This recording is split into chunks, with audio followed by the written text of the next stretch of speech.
दौरे से 28 सालों में भाजपा सांसद द्वारा क्षेत्र की उपेक्षा बन रहा है मुख्य चुनावी मुद्दा। सागर लोकसभा के कांग्रेस प्रत्याशी गुड्डू राजा बुंदेले का तूफानी चुनाव प्रचार जनसंपर्क क्षेत्र के हर गांव में पहुंच रहा है। उनके इस जनसंपर्क से जहां कांग्रेस कार्यकर्ताओं में भारी उत्साह बढ़ रहा है, वहीं आम जनता में भी उनके प्रति विश्वास और भरोसे को देखा जा रहा है। अपने इस दौरा कार्यक्रम में वे लोगों से जिस तरह से घुल मिल रहे हैं, उसका सीधा फायदा पार्टी को मिल रहा है। चुनाव में उनका मुख्य मुद्दा पिछले 28 सालों में भाजपा सांसदों द्वारा क्षेत्र की उपेक्षा को समाप्त कर विकास की नई ऊंचाइयों तक ले जाना है।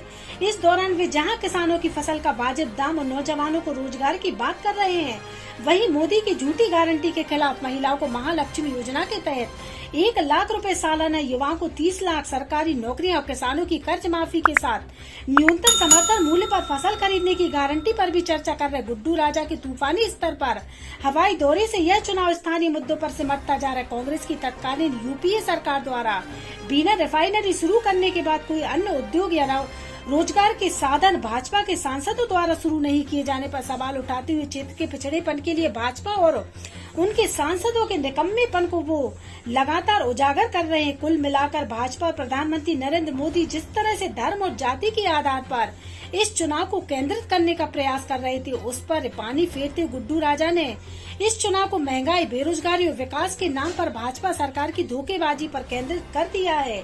गुड्डू राजा द्वारा उठाए जा रहे इन सवालों पर भाजपा और उसकी प्रत्याशी के पास कोई जवाब नहीं। देश की टंकी आया करती थी, उसे दारिद्र कहा करते थे। आज 1200 रुपए देश की टंकी हो गई है, उसे ये विकास कहा करते हैं। वो 70 रुपए का पेट्रोल इन्हें महंगा लगा करता था, वो 50 रुपए का डीजल इन्हें महंगा लगा करता था, वो 10 रुपए का केरोसिन इन्हें महंगा लगा करता था। आज 100 रुपए केरोसिन कर दिए है, 110 रुपए पेट्रोल और डीजल कर दिए। आज से निवेदन करते आया हूँ, तुम लोग की सरकार बना के रखी है, 10 साल से सत्ता में है, ये बताते नहीं है कि हमने क्या करा। वो फिर नए चुनने ले आते हैं, रोज हिंदू और मुसलमान लेके आते हैं। आपसे कह रहा है, इस देश के नौजवानों और किसानों कान खोल के सुनो। इस देश के मुद्दे हिंदू और मुसलमान नहीं हो सकते, इस देश के मुद्दे हो सकते हैं तो किसान को फसलों का दाम कैसे मिले, मजदूरों को मजदूरी कैसे मिले, नौजवान को रोजगार कैसे मिले। इस देश के मुद्दे का विस्तार और संचार नहीं हो सकते, इस देश के मुद्दे हो सकते हैं कि महिलाओं को उनका अधिकार कैसे मिले। क्योंकि पहले भी आए थे, बड़े बड़े वादे करके गए थे, आज चुनाव मांगने आते हैं कि मोदी की गारंटी से वोट दे दो। मेरा आपसे निवेदन है कि दिमाग को खोल के वोट देना। वो गारंटर जो 5 साल में एक बार गारंटी लेने आता है, और जब दिक्कत आती है तो कभी आपके पास नहीं आता।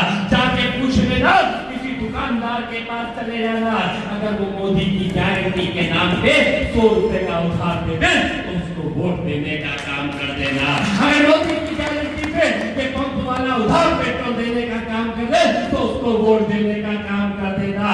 गारंटर ऐसा चुनो जो आपके बीच में आए, क्योंकि आपने इनके सांसद देखे हैं। 2019 में भी मोदी ने गारंटी ली थी, तो ना तो सांसद दिखा ना गारंटर दिखा।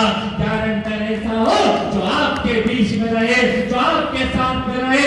यहाँ पे इनकी गारंटी लेने के लिए सिंधु विक्रम सिंह जी मौजूद है, यहाँ पे आपकी गारंटी लेने के लिए जिला सेक्रेटरी मौजूद है, यहाँ पे गारंटी लेने के लिए प्रभु सिंह जी ठाकुर और चौधरी साहब मौजूद है, यहाँ पे इनकी गारंटी लेने के लिए मध्य प्रदेश के नेता और सभी आमजन मौजूद है। मैं आपसे निवेदन करने आया हूँ, झूठ की गारंटी, क्योंकि पहले भी ये गुजरात के दोनों भाई आके बड़ी बड़ी बातें करके गारंटी लेके गए थे। वो कैसे गारंटी ली थी भाइयों बहनों, ऐसे ही बोले थे, भाइयों बहनों मित्रों, अच्छे दिन आएंगे। कौन सा दिन आएंगे? कौन सा? कितने कितने लाख रुपए देंगे? कितने लाख देंगे? कितने बच्चे काका? कितने? 2 बच्चे हैं। तो काका ने कहा दोनों बच्चों के 30 लाख और मियां बीवी के 15-15 लाख 60 लाख हो जाएंगे।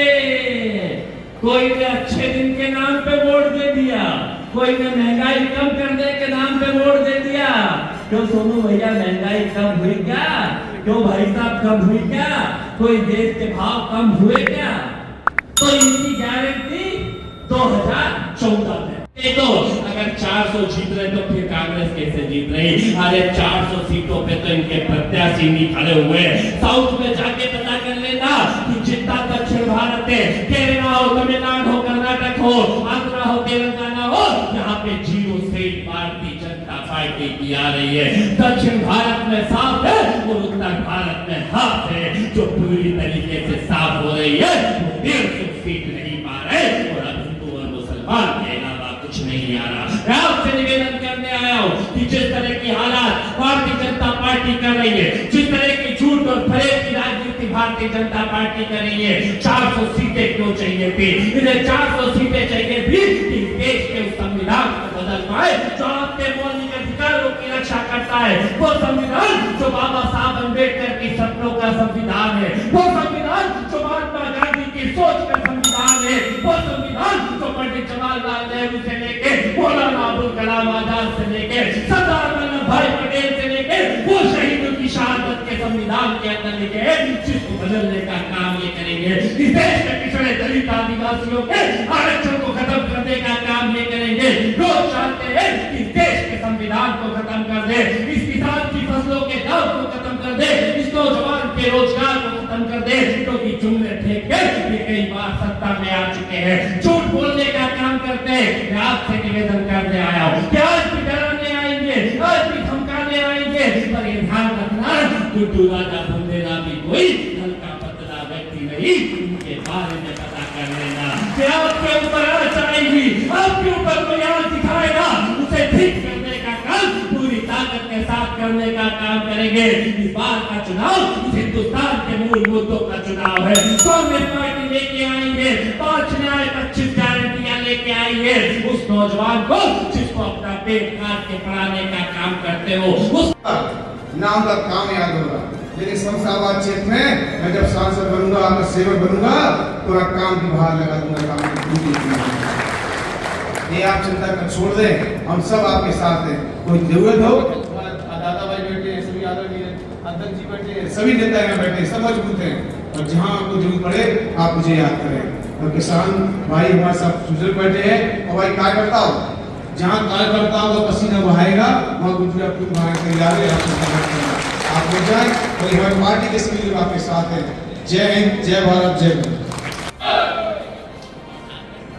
मध्य प्रदेश के युवाओं की दिलों की धड़कन, कांग्रेस पार्टी के स्टार प्रचारक हमारे भाई, हमारे मित्र सम्मानित श्री कुणाल चौधरी जी, कांग्रेस पार्टी के स्टार प्रचारक पूर्व मंत्री सम्मानित श्री सुरेश चौधरी जी, पूर्व मंत्री हमारे चाचा श्री कुलदीप सिंह ठाकुर जी, कांग्रेस पार्टी के जिला अध्यक्ष सम्मानित श्री मोहित रघुवंशी जी, और हमारे रिश्तेदार, हमारे परिवार के सदस्य, आप सबके दादा भाई जी,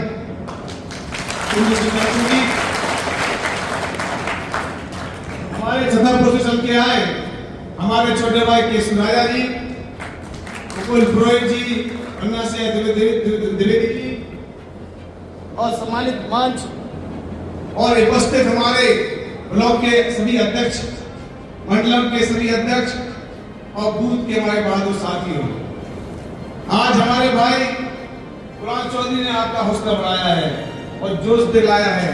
और जो नौजवान जो सामने खड़े हैं, और जिस ओर जवानी चलती है उस ओर जमाना चलता है कि नहीं? हमारे भाई कुणाल चौधरी ने कहा मुझे सांसद बनना है, मुझे सांसद नहीं बनना, मुझे आपका सेवक बनना है भी नहीं। और भाई, और जितने चुनाव लड़ रहे हैं, जो चुनाव भारतीय जनता पार्टी का लड़ रहा है, वो सांसद बनना चाहता, मैं आपका सेवक बनना चाहता हूँ। आज थोड़ा थोड़ा बैठा है, लेकिन मैं आपके बीच में, हमारे भाई ने सब कुछ बोल ही दिया है, पार्टी की बातें भी कर दी है, भारतीय जनता पार्टी की जो नाकामी है वो भी बता दी है आपको। मैं तो आपके बीच में इसलिए आया हूँ कि आपका मौका बना रहे, मैं आपके बीच में हमेशा रहूंगा और हमेशा आपके सुख दुख में रहूंगा। और मैं आपको बता देना चाहता हूँ, बुंदेला कभी झुकता नहीं है आपकी रक्षा करने के सक्षम है, आपके हर सुख दुख में रहने के सक्षम है। उन लोग को बता दो जो धमकाने काम कर रहे हैं।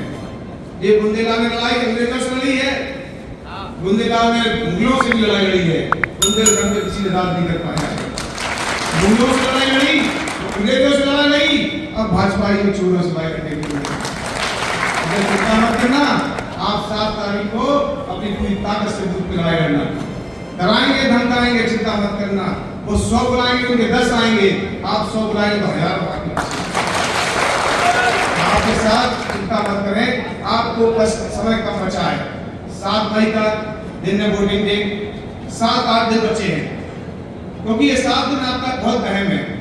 आपको हर घर में जाना है, आपको किसानों की बात करना है। हमारे कलाल जी ने बताया है, पार्टी की सरकार बनते ही किसानों का कर्ज माफ होगा, बाकी नहीं होगा। ये पार्टी जो कहती है वो करती है।